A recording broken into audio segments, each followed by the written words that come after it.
Kayo magsasagot, hindi ako. Yan ang ginagawa para makashare tayo dito. Isang halimbawa lang. Halimbawa nag-apply kayo sa kumpanya. May dalawang kumpanya.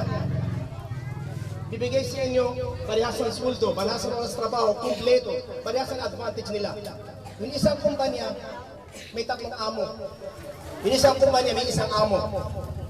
Saan ka apply? Sa kumpanya, may tatlong amo sa iyo. O kumpanya, may isang amo. Alin? Bakit ayaw nyo sa tatlong amo?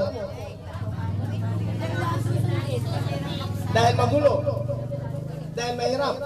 Yan ang gusto nyo sabihin. O, ang tatanong ko, sino gusto sumagot? Bakit ayaw nyo sa tatlong amo?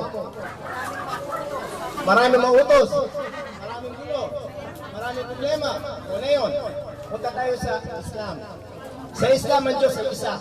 Parang kumpanya, may isang amo. Sa Christianity, isang kumpanya, may tatlong amo. Ama, anak, espiritu. Tapos sila. Ngayon, saan kayo gusto ina-apply? Sa isang kumpanya o sa tatlo? O saan kayo na yun? Sa isa o sa tatlo? Sa tatlo kayo, diba? Tatlong amo. Ilang amo nyo?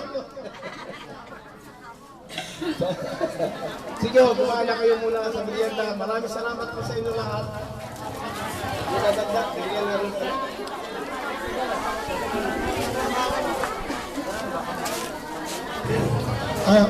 Baka po mayroon kayong katanungan pa na karagdagan bago tayo tuloy ang magsara ng ating programa. So,